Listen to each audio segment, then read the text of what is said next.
Okay, then.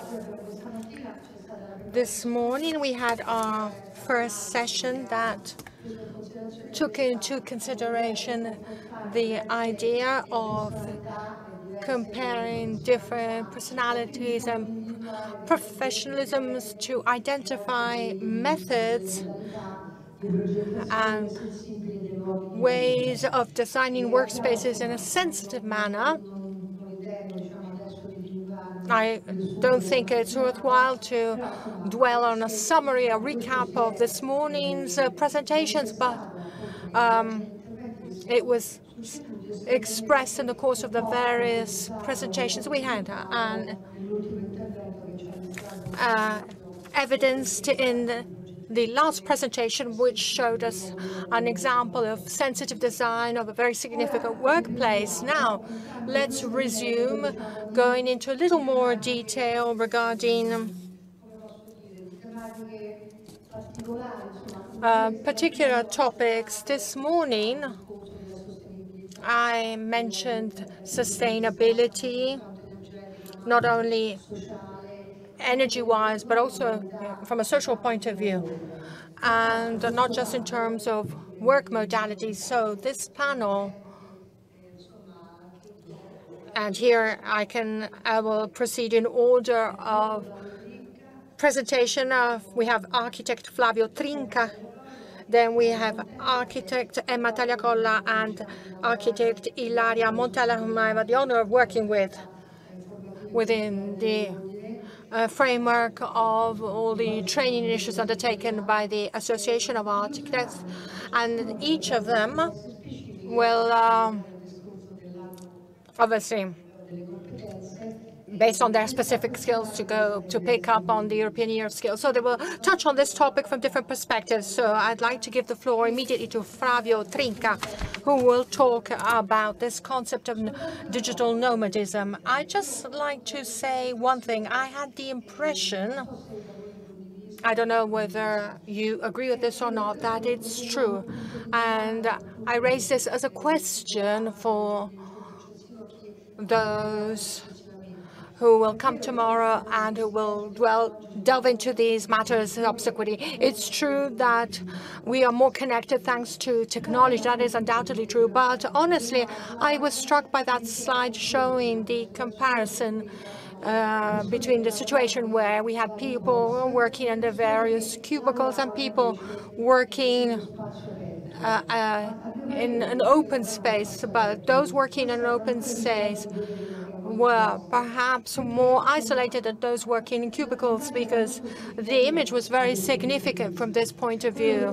What I'm trying to say is that, in my view, this process needs to be pursued, and honestly, now, it's true that we have technical and technological means that allow us to be connected at all times, but sometimes this connection is mechanical and it doesn't concern actual relationships between people. And sometimes, I'm not nostalgic by all means, but I think this is an element, something which, as I was saying earlier, from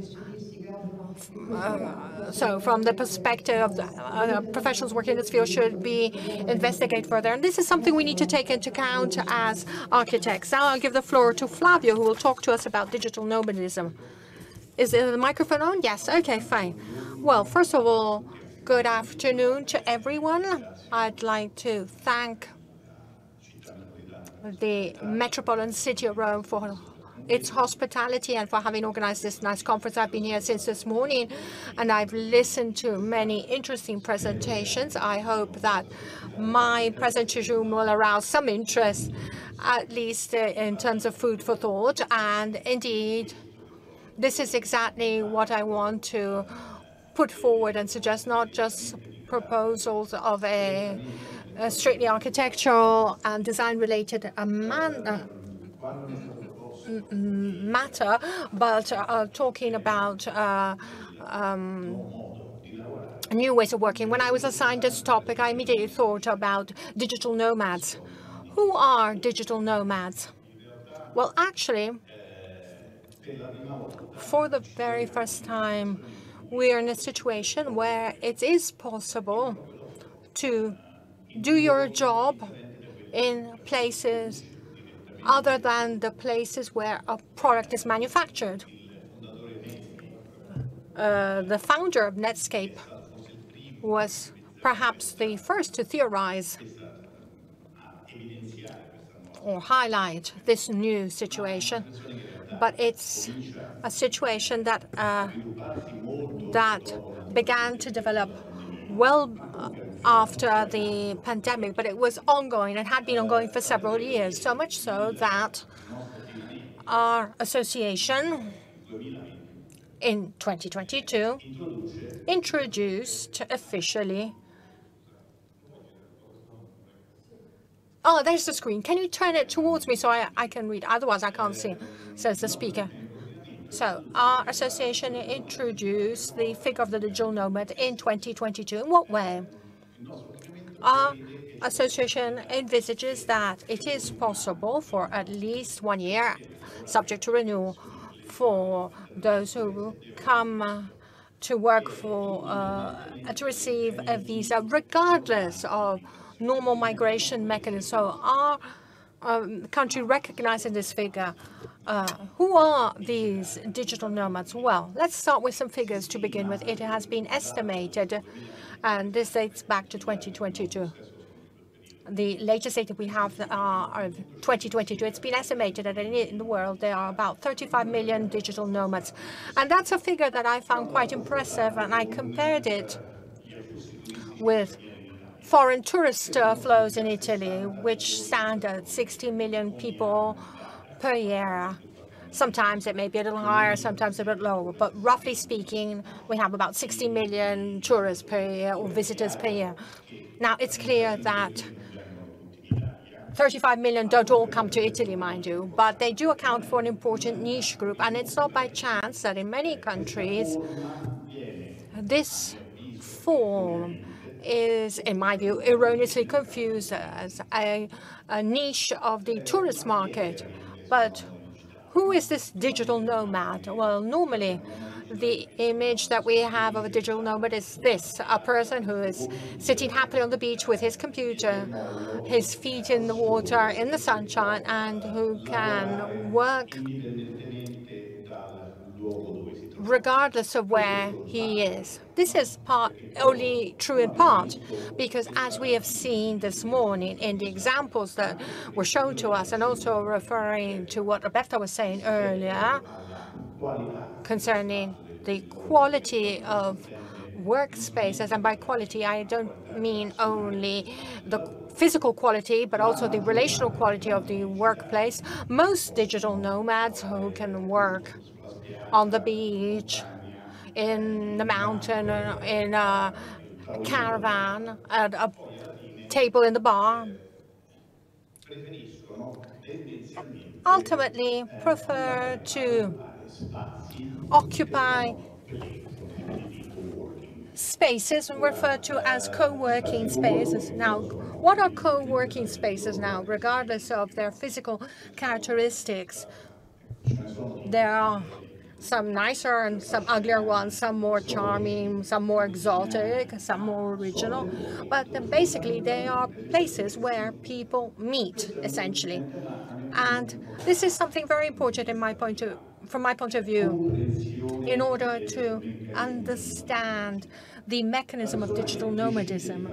The person who decides to be a digital nomad is a person who decides to combine two needs. Firstly, a personal need, i.e. traveling and getting to know things and places, with the need to work, earn, and support himself or herself.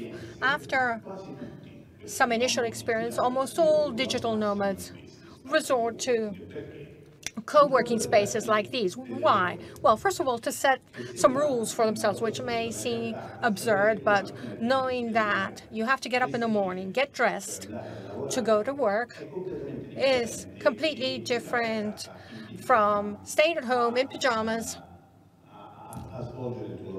and doing your job. Those of you who have had experience, I think most of all of you have had experiences of working from home during the lockdown period know exactly what we're talking about. We had famous images of professors holding lessons from home and uh, below his jacket and tie, he was in underwear basically, because the situation, the objective situation of setting rules and timing and timetables is essential even for digital nomads who are not somebody who are twiddling their thumbs. They've decided to do their job in a given way. Apologies, says the speaker. So, going to a place, a specific place, where you can perform your job is very important for this first reason, I rule. And secondly, there's a human exchange, which is the other aspect which, in my view, emerged in the course of the morning from the various presentations that preceded us, but which, in my view, needs to be further underscored, i.e. the fact that working, and it was mentioned this morning, collaborating and an interesting term was used, the mosaic of skills, working with different skills around the same project, or at any rate, exchanging skills around the same project is something that is extremely important. What happens? Well, there are some countries, as I was saying earlier, who have taken advantage of this market niche to differentiate their tourist offering, perhaps misinterpreting the role, purpose, and will of these digital nomads. Some countries have understood that there is also a different potential to this, and many of these co-working spaces have been combined with co-living spaces, and here what comes into play is the will to plan, at least being an architect. So working spaces, living spaces, common meeting place also means recreating a social mechanism that we know only too well because our country has grown and developed over centuries on this, on the basis of this. And so, being able to have a working space and a living space leads to a broader reflection on the needs, opportunities, and criticalities of this way of working and the things it entails. I went to look for some data. I admit that I was quite ignorant regarding this subject matter, even though I was fascinated by this topic, because perhaps given my age, I can no longer afford to be a digital nomad. I'm forced to stay in my city, my home, in my office. And so I went to look for some data. Well, firstly, I discovered that there are many national and international associations that serve as a sort of glue and network for all these digital nomads. One in Italy, in particular, is the Italian Association of Digital Nomads, which seemed to me quite interesting, first and foremost because of their approach, a scientific approach to the study of this phenomenon, and secondly because they made themselves available to public administrations and local governments to find an Italian way to digital nomadism. Well, firstly, I found that every 2 years they draw up a report. The last one was published in 2022, which is a sort of inquiry they conducted on 2,500 digital nomads interviewed and from all over the world, coming from all over the world, on the possibility that Italy can become an appealing homeland for digital nomads. And the first thing that emerged is 33% of digital nomads would like to have an experience in Italy. And then there are some figures that are very significant regarding the south and the islands. They seem to have the lion's share. Central Italy, so-so. Northern Italy, no. Who knows why? Maybe we'd have to reason about these results. 93% of interviewees would be interested in staying in small Italian villages and hamlets. Why small villages and hamlets are not the art cities of which Italy is rich? Naples, Rome, Milan, Venice, Florence. Well, first and foremost, there are some financial reasons. Living in a small hamlet or village surely costs less, and we're talking within the framework of the metropolitan city of Rome. The deputy mayor was mentioning some figures. During the day, the metropolitan area reaches 6 million people, including the people who come to work every day. And there are some villages that have about 100 inhabitants at the most. So it's clear that the cost of living in these places is completely different from the cost of living in Rome or in large cities. On the other hand, there's an issue of quality too. Most of these digital nomads imagine that in these small villages and hamlets, it's better to live better than in large cities. Now, probably, I mean, if we travel through Italy, we all have this impression, and then for various reasons, we prefer to keep on living in the city rather than going to live in a small village. But the impression that the quality of life is different is there. Maybe because relations are more direct, more personal, with all the pros and cons that this can entail. And maybe because probably you have a different relationship with time. For example, I worked quite often outside of Rome, and I will always remember a person in a small municipality in Umbria who met me in the street one day. And he told me, "Where are you rushing to? I have to go to your office, and then I have to go to the billiard." He said, "Keep calm, come with me, let's have a coffee. If you do that later, nothing's going to change." Okay, so maybe that's the quality of life that they're looking for. But we need to say something else. These digital nomads aren't any old people. They have a very high educational level. On average, they all have university degrees. Many have a PhD, a master's degree, and at any rate, they carry out activities require a high level of skill. So these are people who tackle life with an awareness that not everybody has. But what I find interesting is that most of them are employees. We imagine digital nomads as people who do what they like in place because I can manage my job independently. No, these are people who are employees of large companies very often who have chosen to work in this way for the companies that have hired them.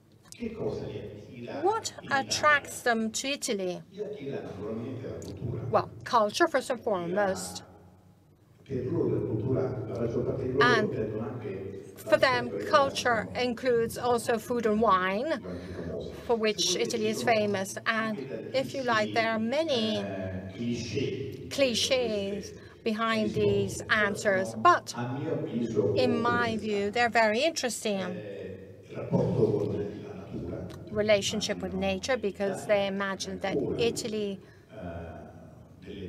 still has protected natural beauties, and they're also interested in having contacts with the society that hosts them. So it's all nice. The digital nomad has moved from the beach to the Tuscan countryside. I imagine that this is the Tuscan countryside. I have taken this from the web, but it could be Marche, Umbria, or Upper Lazio. It doesn't really make a difference. And carry out their job in a small village. Dove sta la caratterizzazione di questo? Anybody listening to the English translation? Well, anyway, these are people who are trying to live in person in places they like, and they want to live there for a significant part of time. Most of them imagine that they will be spending 3 to 6 months in a place. Some say as much as 1 year. So,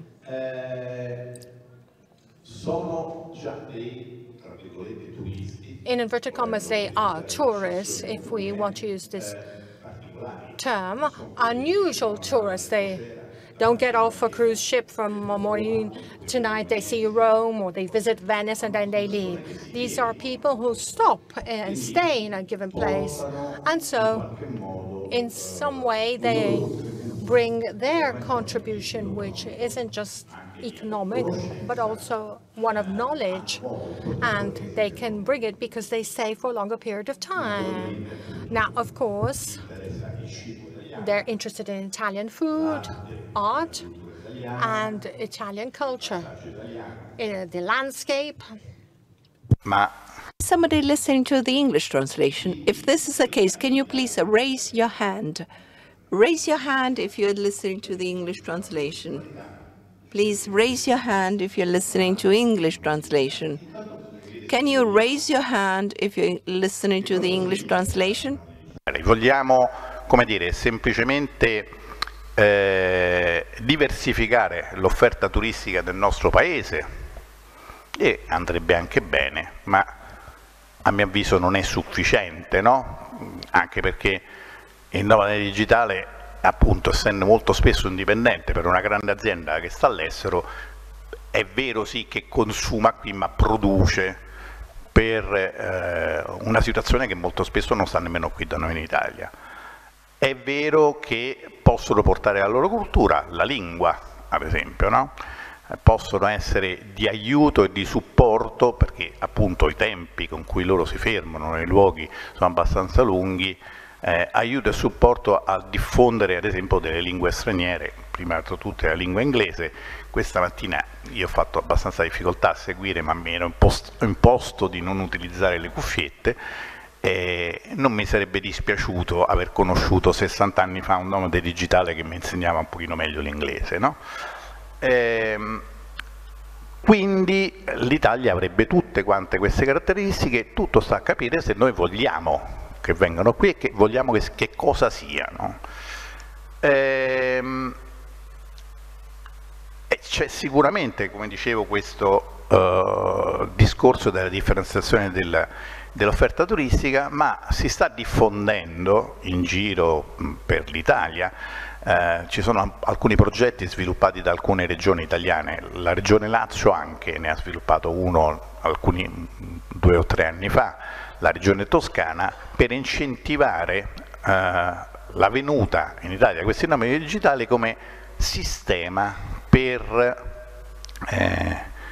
in qualche modo contrastare il fenomeno d'abbandono dei nostri piccoli borghi e delle aree interne. Questo fenomeno di... Devo spiegarmi? Sì. Devo spiegare. Peccato perché c'è un sacco di cose da dirvi interessantissime e ve le perdete. Detto questo, è vero che, come dire, sì, sono una delle possibilità, ma è importante anche che, come dire, il territorio sia in grado di accoglierli. E il territorio, per essere in grado di accoglierli, in primo luogo deve essere cosciente di quello che è. E poi servono delle visioni strategiche. Manca quello che a mio avviso è il progetto. È chiaro che il nomade digitale la prima cosa che gli serve è che ci sia la connessione a internet, no? Io vivo nel pieno centro di Roma, non riesco a avere la fibra ottica, nonostante mi stanno scavando sotto casa da 10 anni più o meno ogni 6 mesi, no? Non si sa com'è, la fibra ottica passa ma a casa mia non può arrivare. L'Italia è sicuramente arretrata da questo punto di vista, ma esistono anche altre forme di rete che sono fondamentali per attirare questo tipo di figure. La rete ferroviaria che come sapete in Italia ormai è relegata solamente all'alta velocità, luoghi che prima erano raggiungibili facilmente attraverso il sistema ferroviario oggi sono diventati quasi impossibili da raggiungere, o perché le ferrovie sono state dismesse o perché è stato talmente come si dice, ridotto il traffico ferroviario su quelle tratte che non è più conveniente per le persone spostarsi fuori dalle grandi città. La rete delle piste ciclabili, la rete dei cammini, ma si potrebbe parlare di tanto altro, dal car sharing, no? Che chiaramente da noi è un fenomeno che è diffuso solo ed esclusivamente nei grandi centri.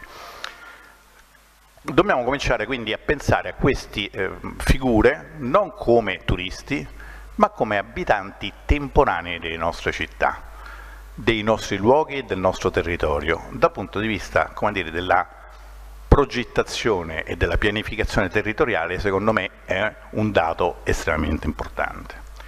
Io vi dovrei lasciare perché se no Roberta mi mena. Spero di potervi raccontare altre cose sui nomadi digitali del futuro. Chiudo con questa fotografia che ho fatto da un posto sempre nell'Orvietano, da cui si vede la meravigliosa Orvieto col suo Duomo, la campagna è dietro il Monte Vettore. Ho intervistato gli abitanti di questo luogo e quasi nessuno sapeva che c'era questa visione.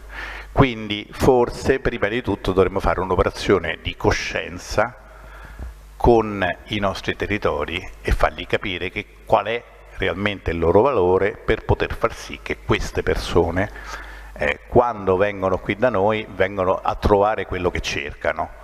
Grazie. Grazie Flavio, io ti avrei ascoltato per un'altre 2 ore. Dico, io ti avrei ascoltato per un'altre 2 ore. Va bene, ma non mancherà l'occasione. Come ho detto già stamattina, questo credo che sia il primo momento di altri che sicuramente seguiranno. Adesso do la parola a Emma, non faccio neanche le presentazioni, l'ho fatte un po' prima. Presentati da te e comincia, che qui siamo molto, diciamo, molto denso il contenuto, non mi voglio disperdere in chiacchiere. Va bene, di me. È acceso il mio microfono, si sente, vero? Allora, buon pomeriggio a tutte e a tutti. Va bene, chiedo laggiù tutto quanto per quanto riguarda la regia, sì, vero? Che c'era, ok, perfetto. Allora, quello che volevo, allora, io faccio parte, ringrazio Roberta Bocca, la nostra vicepresidente del Consiglio dell'Ordine degli Architetti, per l'invito, e naturalmente ringrazio anche la città metropolitana e tutte le persone che hanno contribuito alla buona riuscita di questa lunga giornata di convegni. Allora, il tema di cui vorrei parlarvi oggi è in realtà una riflessione sugli ambienti di lavoro remoto e ibridi sensibili e i loro effetti sugli aspetti sociologici e culturali. Un tema veramente mette i brividi, molto complesso, per cui farò una serie di riflessioni su questo, partendo in realtà da alcuni fatti di cronaca. Partendo dal fatto che siamo in un periodo molto importante che finora non abbiamo l'uomo non ha mai vissuto, almeno così pensiamo nella nostra arroganza di esseri umani. E sappiamo che da sempre abbiamo diviso in ere il periodo in cui noi viviamo e che abbiamo sempre parlato nel momento in cui viviamo il tempo presente di periodo contemporaneo.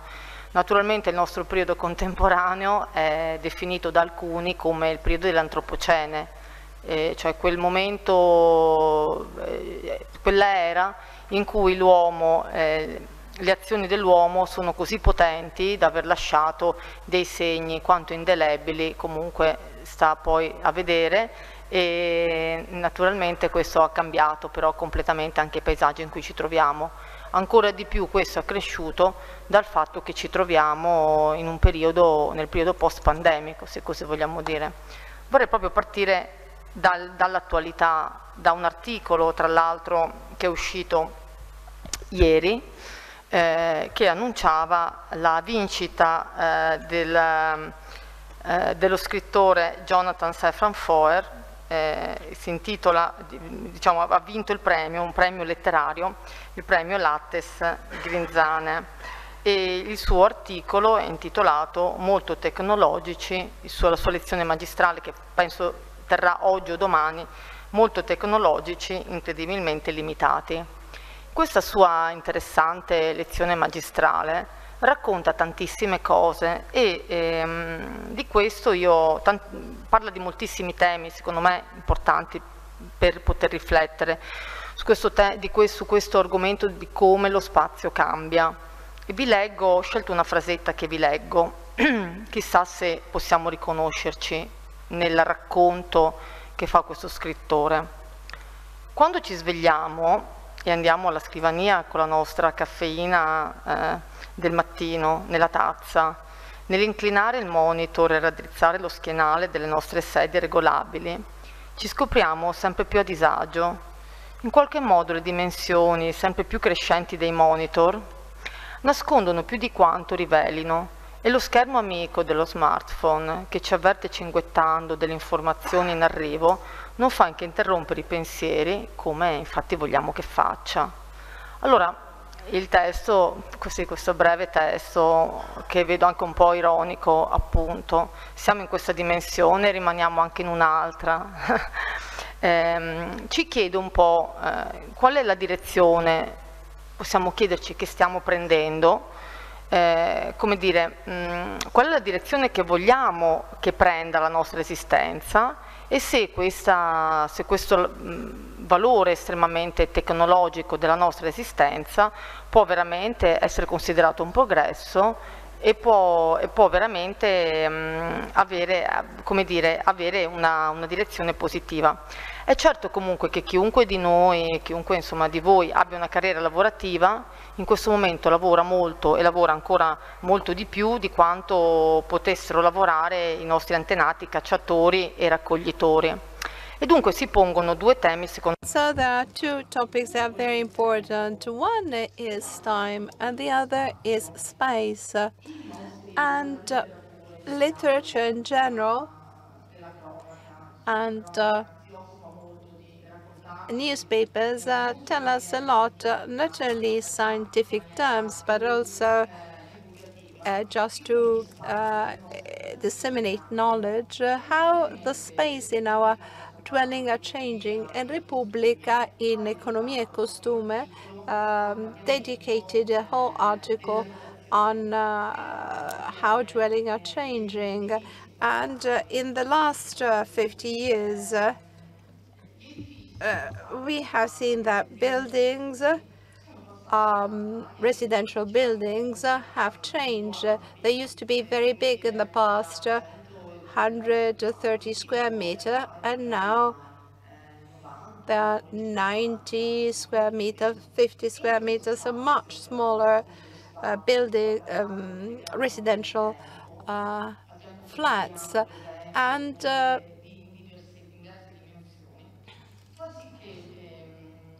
we have seen that over time, the same type of residential housing has changed. We have a living room, and we have seen during our life how the space has actually become a space that has new features. So it has a different value because it shows a different conviviality, so coming together, and also dedicate some spaces to working.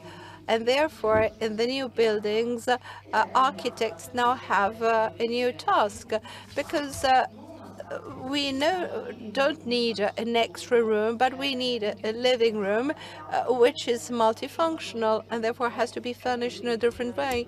And what is the added value? Open space, or being able to Look at this open space. Open space is a new luxury. We have very little time because time is undervaluated, underpaid. And on the other hand, we have the other luxury, which is open space. So two luxury, time and open space. If you do not have an open space, what do you want instead of it? What can I ask? Another technological value, and this other technological value so it's something that we are considering, and we think that it can improve our life. And parameters are quality, comfort, connectivity, and hygiene. So what should I say? Space becomes smaller, is different in our dwellings. The space where we live, our family, life becomes smaller and is contaminated by work or time dedicated to work. And also the style changes in terms of what we used to do as work in our relationship with our superiors and with our colleagues. So we have to try and look back in time. Workspace was always like the one we have it. Did it change over time from a place to another? I mean, from a way of conceiving and living the space to a completely different one. At the beginning, it was a unicellular office, and here I'm showing you Gropius, the Gropius style. Why Gropius office, this important Bauhaus designer? We know him very well because it was individual work which was done in small groups. But there was a great advantage, that is to say, to spend time in a calm, peaceful place that was rather private. But then in the 30s, Frank Wright for Johnson and Johnson Company organizes this open space. Watch out. Also, dwelling changes, not all, but some do change, especially contemporary, for instance, Rhoda dwelling that is designed by Richter, where walls make up rooms. Why not? But they can also make up an open space. Would you want to have an open space? Consider that open space is a type of office formula that is very popular still today. And we can reduce cost, become more cost effective, and have a sort of hierarchical control because we see everything, everyone who does what, when he or she does it, and how they do it. And it's very functional. And then there are also German experiments, the landscape office, the Bürolandschaft. And this is interesting because it's in a regular space, zero hierarchy. So it's organic circulation of people, pieces of furniture in this ample space is placed according to the groups, but it can change over time.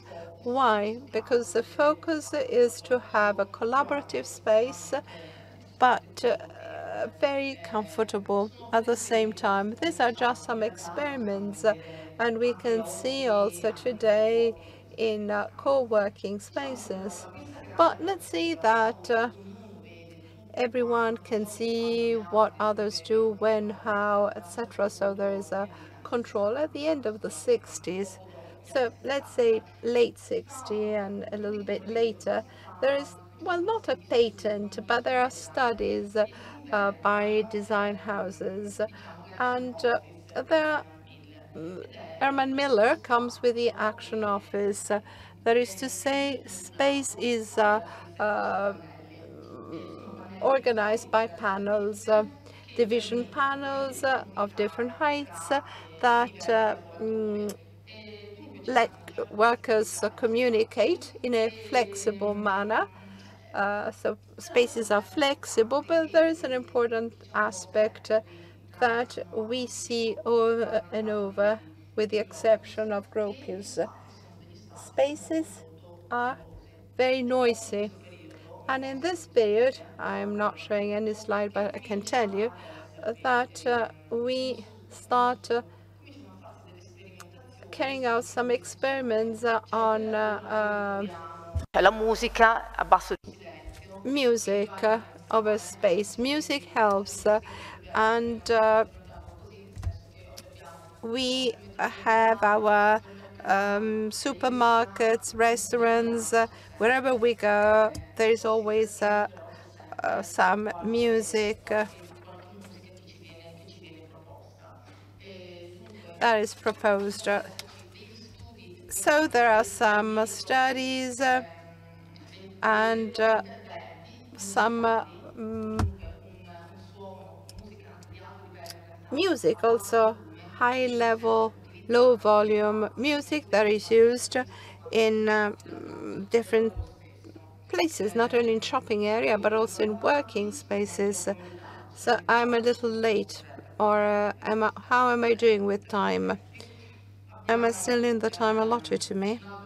So I can keep going. So we have the virtual office that arrives around the year 2000 in Europe. And why does it happen? Because we have high value technology and certain working modalities are changed. We use wideband internet, and therefore we can share spaces. Individual activity, so spaces for individual activity decline, and there is an increase in joint activity spaces. How should I say, our private life or our interests belong to the time and space of work. So we end up with co-working, and as architect Flavio Trinca said, workers, for instance, freelancer, etc., and project-based workers have some spaces within the company where they can work together. Why? Because a self-employed worker can work in a shared space, sharing ideas. What is important is that we save space and money, and you can come together, and there is very little private privacy and a lot of distraction. Then we have activity-based office, which is a different working mode. Here, the different desks are also shareable, that can be shared with others, and they are somehow depersonalized. So users do not spend time in trying to customize and personalize their working space because it's shared. This happens when they start working from home, so remote working or hybrid working that I will describe later on. And then the future. And then digital workplace. So on one hand, we have the physical aspect, that is to say, humans going to work, and at the same time, we have a lot of digital. This context is something that is more futurable. This is a future for many companies with a high tech value, high tech content. And here we can put together not only home working, but also remote working and home working. With all the limitations that these spaces entail, should I rush up? No, you should close. Okay, so just a couple of things before I close. So all what we have seen, especially the very last example of spaces I showed you, workspaces, have a lot of problems. Recently, an article was published on Science that has been translated into Italian on Scienze, which is an Italian magazine, that tell us why so many people hate open space offices. Why? Because there is a problem. So there is a set of problems, not only what I just mentioned before, but also that there is this hierarchical control, and often these spaces, as we know from statistics that were carried out in the 70s and today, people feel often ill at ease because a collaboration does not increase, and often employees feel isolated because they cannot bother those around them because they're working, and the different working styles are not respected. And we should design offices in a more inclusive way for autistic workers, people who are sensitive to lights, and for deaf people as well. So open spaces become more complex for workers for many reasons. So what happens? This happens also when we have offices with shared spaces. That is why I chose this sentence by this architect, Professor Magda Mostaffa, that says, if you learn from margins, you design better also even for the future. So what she means is that let's look at people have more problems who are marginalized so that we can better design the center and work better. So it's a solution, perhaps it's not a solution, but something that is very trendy at the moment. And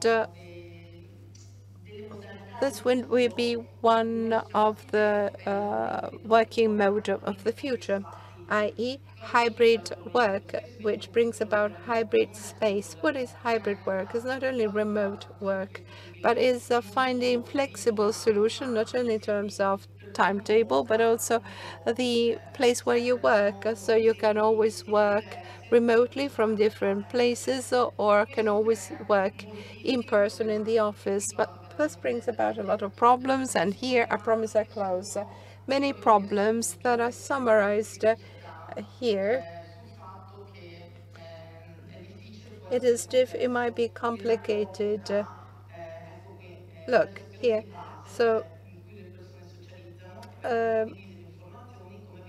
how people socialize, how people share information, how communication occurs.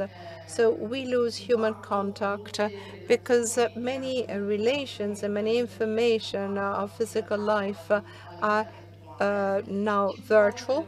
There can be a problem, no collaboration or coordination, and these are something that we should question and work on, but also quality. So at the same price, the same education, same access to technology, hybrid work and hybrid spaces show all these problems.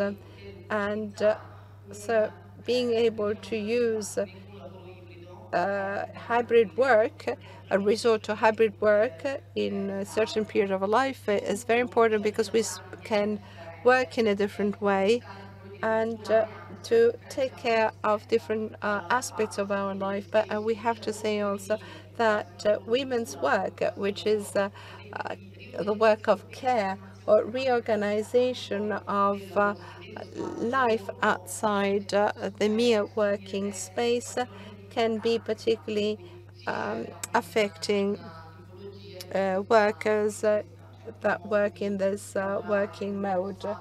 That is to say, the way I just described. What should I say? Diciamo che si è pensato. I don't know whether there are solutions, but we thought that we have to start again from leadership, but we have to reorganize or regenerate the organization. And some studies were carried out, post-pandemic studies were carried out, where Professor Guterres speaks of the 4C: cooperation, auto-regulated cooperation, shared knowledge, extended communication, performing community. So developed rules developed by all members and shared, supporting communication beyond the border of the organization. That is to say, how should I say, being cooperative, but also outside the company's wall, and to promote different knowledge processes and self-regulation in a community that has to be as much as possible cosmopolitan and wide. So there is not one solution, one single solution and for spaces, not even one single solution to define what lays ahead in the future. But I think that we should try to consider altogether. In the 50s, Stile di Ponti's magazine that is highlighting not the problem of space and time, work, etc., but other projects. For instance, the project presented all around the world, especially Kara Sutra, which is a multifunctional automobile that can be used not only to travel, but also to spend time together with friends and acquaintances. And this could be a new space of nomadic digital workers who move around with their self-sufficient home, as the one Saleri was conceiving. Thank you. Thank you, Emma, for this very interesting new perspective that you offered us. I'd like to immediately give the floor to Ilaria Owench, because we are a bit tight for time. Ilaria can introduce herself perfectly well. Good afternoon to everybody. Thank you to the organizers for having involved us as the Association of Architects. And personally, I'd like to thank Architect Bucca for having involved me in this activity. Well, I'd like to thank you for allowing me to be involved. Now, I'll try and move on directly to my presentation to make up for time. I was asked to talk about something that is in line with the training that I do for the association, which concerns sustainability. So I thought of trying to identify a thread linking ways of working and the use of spaces, and in particular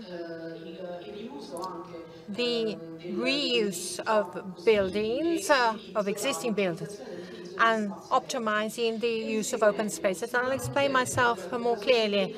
Sustainability also depends on the type of work that I carry out and the use I make of the places where I work. Now, surely, we went through a period of time in which we were suddenly forced to jump forward years, in terms of years, in just a few days as a result of the pandemic. So we found ourselves with working trends that were completely different compared to those of the past. So there was a different way of working and meeting. And indeed, since before there were ways of working that were permitted by law, working from home, which were often reserved to a small proportion of employees, namely civil servants, who for working needs or based on a competition were able to obtain an authorization to work from home. But it's a totally different type of work compared to working from home, even though these two things often confuse, because for telework you need to use a workstation envisaged by your employer, that it can also be controlled by your employer, with the possibility, in order to be able to add some people who had to be able to work from house. I'm thinking about all the university courses that were shifted online, and school courses, and our training too.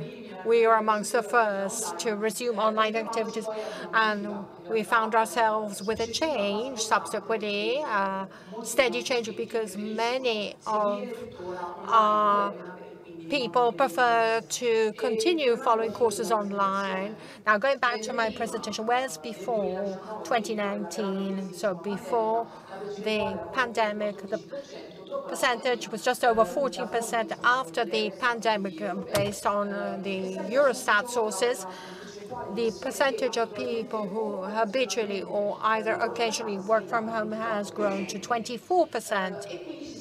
And so,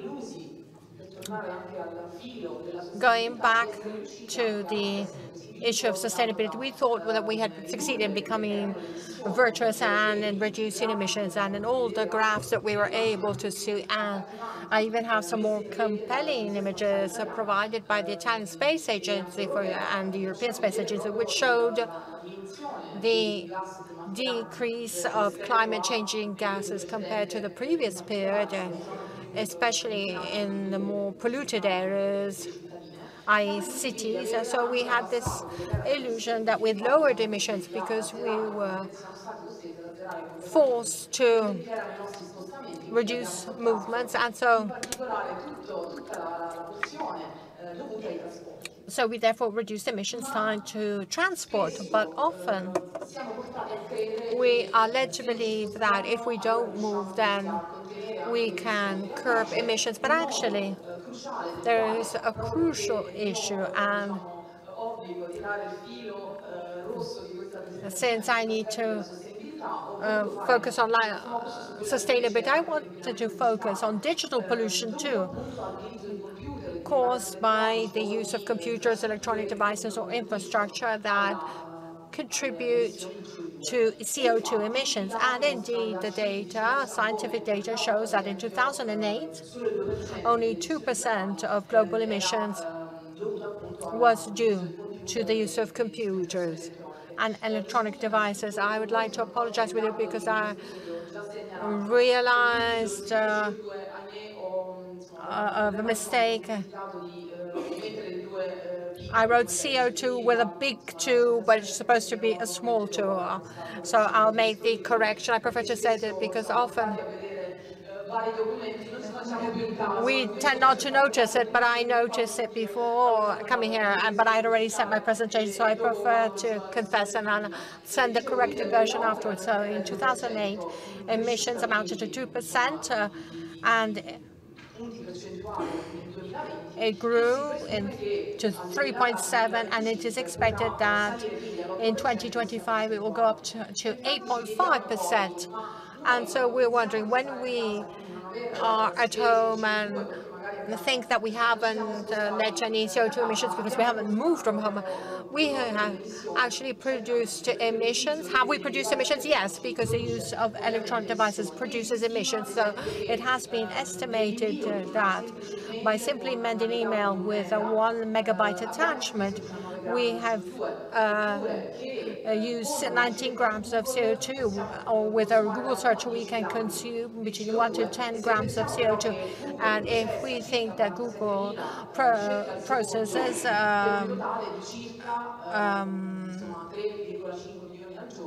thousands of searches per second for a total of 3.5 billion per day, we can easily realize that if we multiply these figures by all the people online, then the consumption of CO2 is pretty high, and it has been estimated, in fact, as you see in the graph on the bottom right-hand side regarding IT, they account for 10% of electricity consumption compared to global consumption, and based on this data,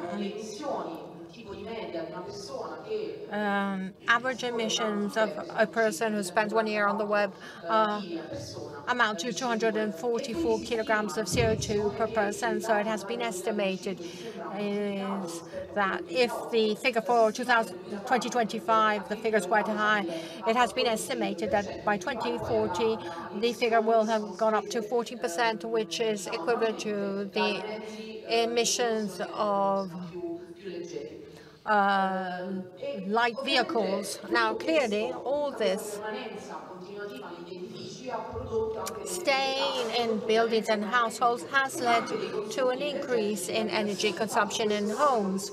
And this graph shows, based on Terna data, and since we have data available prior to the pandemic and after, we can easily compare the data and show that in the various sectors, transportation, agriculture, or industry, and we can see the breakdown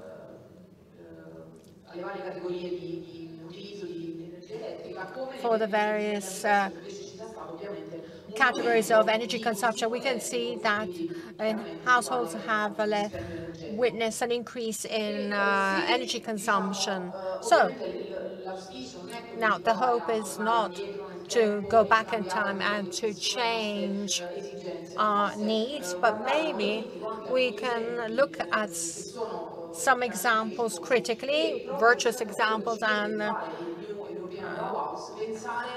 in consideration of what the new European Bauhaus is asking us to do, think of buildings as a synergy of these three aspects, namely sustainability, paying attention to circularity, beauty, paying attention to the quality of the experience with regard to the settings that we are designing, and the third definition is together, so inclusion. So it means thinking about projects that are accessible and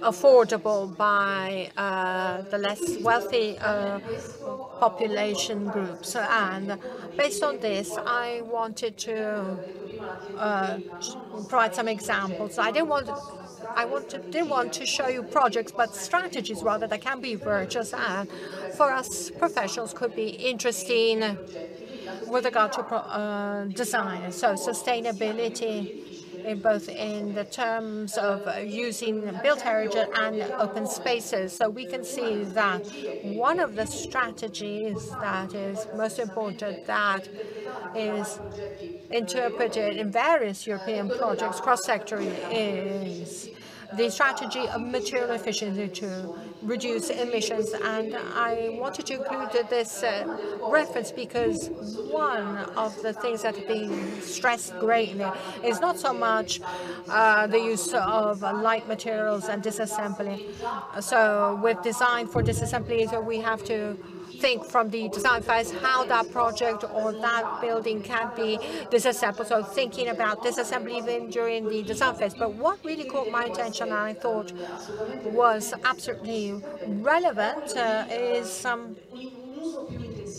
more intensive use, which we can see in orange, extending the lifetime and providing full repair, and a more intensive use. And by intensive use, I mean reuse of existing buildings by obviously assigning different purposes of use. Apparently the slides are not moving forward. Yes. So we have to think about disassembly of buildings and furnishings using buildings that can be reused, and thinking about low-cost materials that can be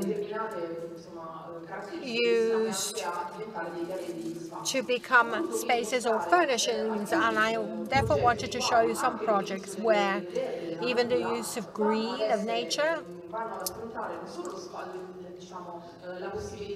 can help make the space more livable, because obviously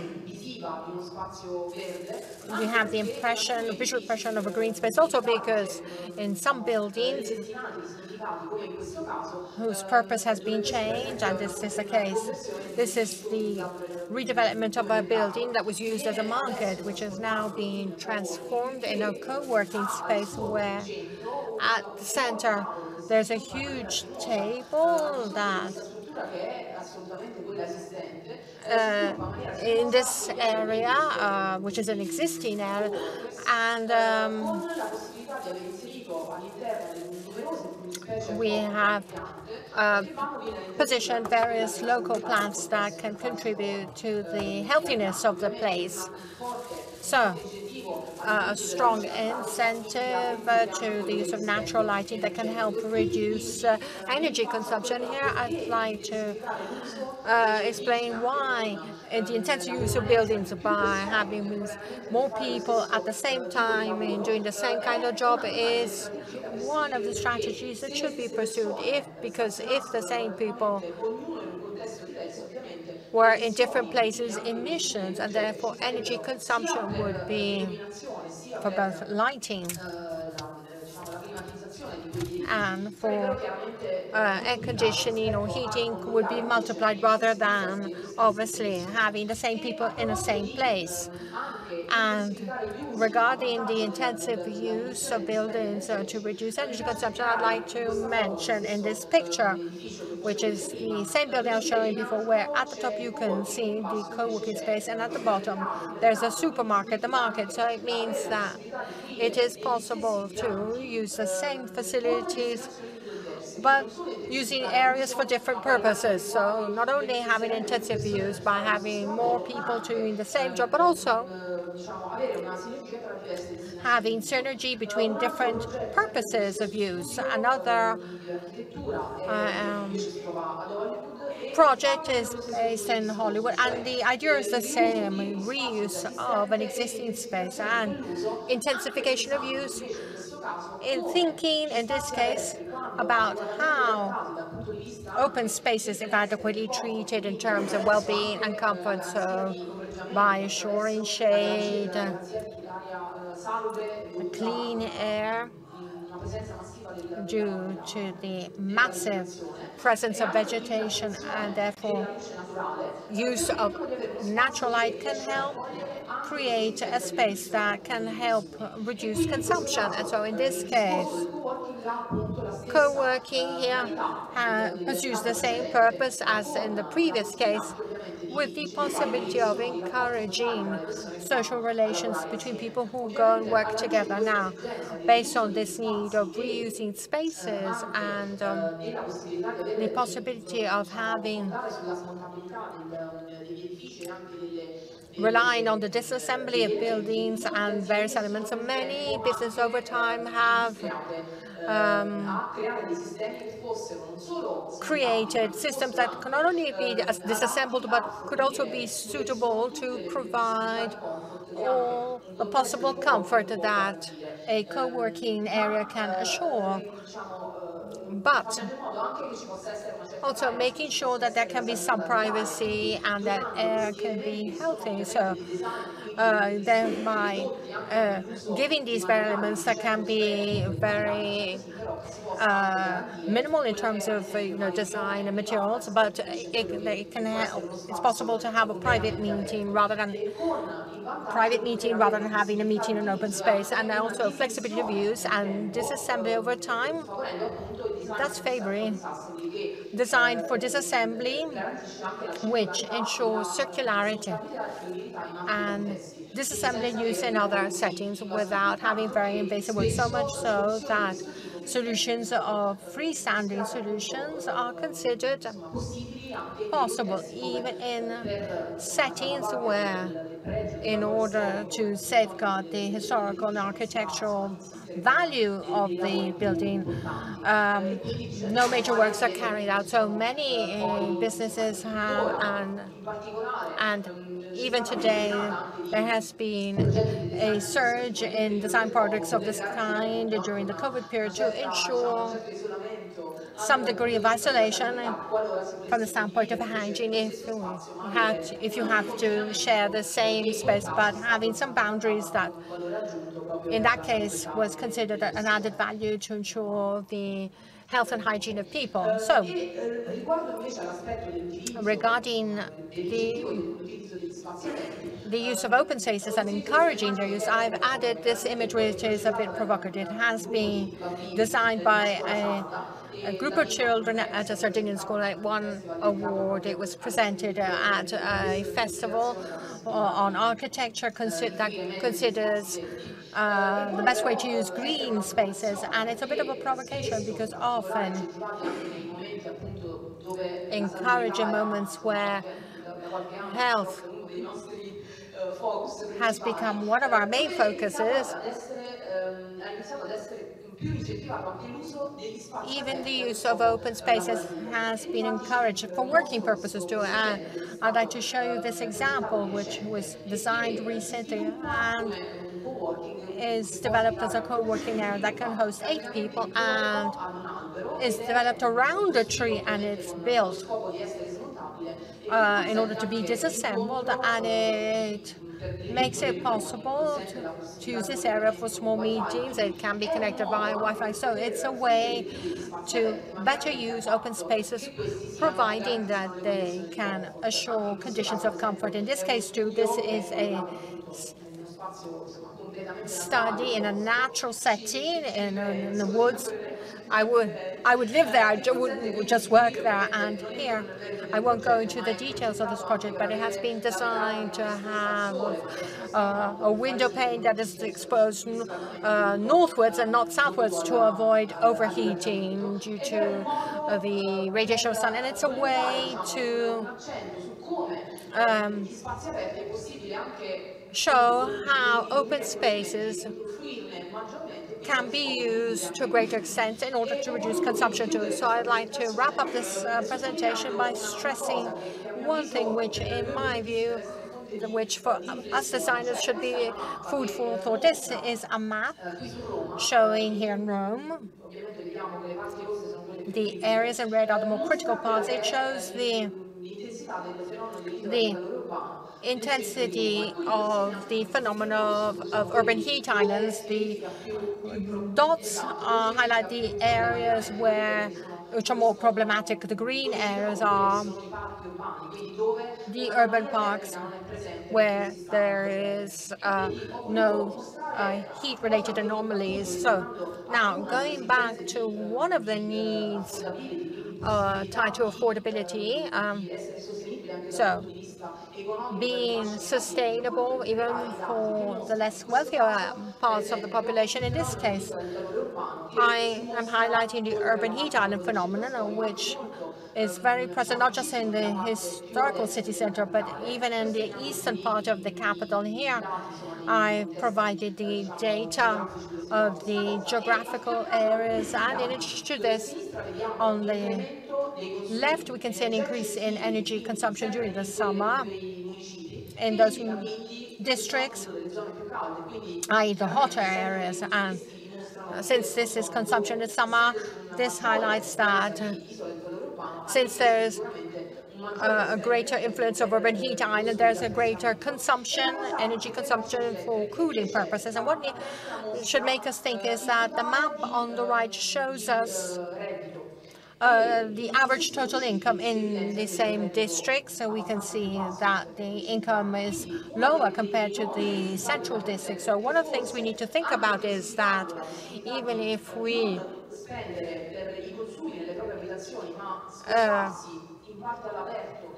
allow people to move to shared buildings or to work outdoors.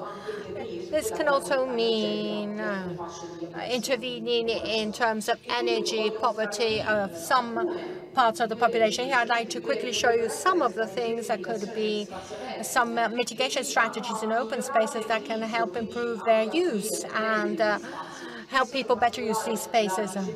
So cool materials that can lower external temperatures, or the use of beaten earth that have the same function, or draining pavements, or strategies that can encourage a nature-based solution and create cool pathways with water. And with this slide, I'd like to end that by saying that by using these strategies, we can see that it is possible to obtain results, interesting results in terms of reduction of the temperature and surface temperature. I wanted to close with this slide because in this case it's a simulation that we did with a software measuring the microclimate of the ante-operum and post-operum, and this is the Testaccio neighborhood, where in the post-operum we use some strategies to lower, yes, on the right-hand side, sorry, apologies, it was right-hand, where, so in the images on the right-hand side, we see that there are some strategies to intensify or increase the green areas or to change furnishings, and this encourages us and makes us think that we can make our projects measurable and encourage their implementation. Thank you, everybody, for your attention. Thank you, Ilario. You were very exhaustive, and we were able to close within the established time. I won't make any comments because otherwise we'll be running late. I think that at any rate, it has been a panel of our conference that was really enlightening. So, thank you very much. It was very useful. And perhaps it would have been nice to have you this morning as well. It was very interesting. So now we have a break, I think, right? You are our host, so please tell us. So, you know, where we have the coffee break, I would like to thank this terrific girls and boys who are so passionate, and they're so cute, and they're very professional and very nice. So they will offer us a coffee break, and you're all welcome. Thank you.